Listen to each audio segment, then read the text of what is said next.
think that we should reintroduce the whole idea of having a licence for a dog? You're a dog owner, you're a dog lover. Is this something that you think should be reintroduced? Yeah, I think definitely we should have to have licences, because I think then, you know, if you haven't got a licence, there should be heavy fines. I think a licence isn't going to stop a dangerous dog being dangerous, but it's going to make people think twice. These people that can just go out and buy them for, you know, from anywhere, these puppy farms, all of that, they'll think about it more, because once money's involved, they'll be like, not so sure. I'm also one of these people that it's really difficult, because I believe that a lot of vicious dogs, it's the owners really that need to be trained, not the dog. Yeah.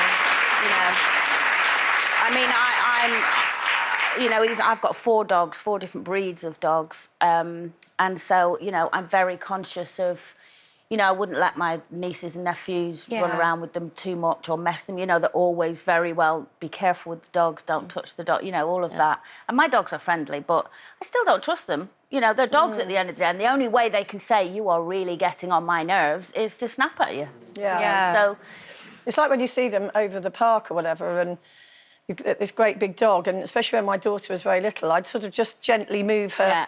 And they go, no, it's all right. No, the dog's fine. He won't bite her. And I go, have you got that in writing from the dog? yeah. You know, you just don't know. You just don't know. And I would even say that about my own dog. I would never, when she was much younger, leave her alone with a dog or with our dog even. And I find it, you're right about the dog licences. I do kind of think, A, why did they scrap them? Yeah. Because actually now, you know, we're all being taxed until we squeak.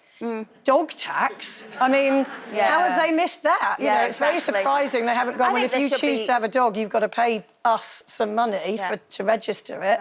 I also think there should be liability insurance for them as well. In case something happens. In case something happens. Do you know what's interesting is in Canada, all dogs and cats, because I know you're a cat person rather than a dog person, must be licensed and wear a tag. And this is and the licence has to be renewed every year. 100% of the pet licensing fees go directly to help the more than 6,000 cats and dogs that come into shelters. Right. So the money goes to food and shelters. I don't know why we don't. But in Northern Ireland, it's an offence to own an unlicensed dog. So why in Northern Ireland and not here? The rest of the UK. But you say I know I'm a cat person. When I see dogs in the park and they're bigger than me, I'm so nervous and scared, and I'll be the one that's running halfway down the road away from that dog, regardless of whether it's barking at me or not.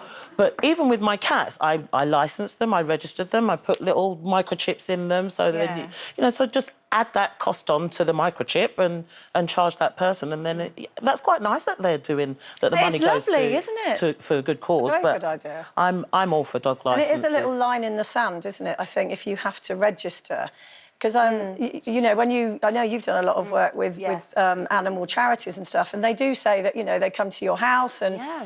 A lot of people get put off by that. People go, I'm not going to go to a rescue centre, because they come and visit you and it's really difficult and they might say no. And that almost drives people online to then just buy a random dog and go and meet someone in a car park and you don't know what you're getting. So a licence would actually make you really think about the source of where you're getting it from. It nearly put me off getting little Mika, because they have to do home visits and all that. I was thinking, oh. And the day before they were coming round, I can't tell you, Andrea, I spring cleaned my house. And when the woman came round, she went, I don't need to check your bathroom. And I was like, oh, I thought you checked the house if it was dirty. And it really was.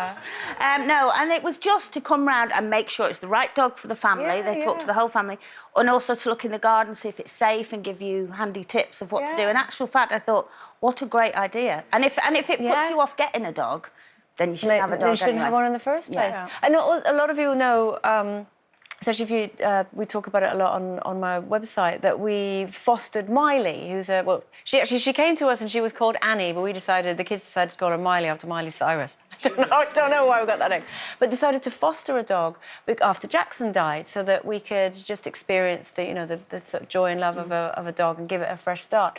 And it was exactly that, actually. It was harder to foster a dog than it was to just go out and get one.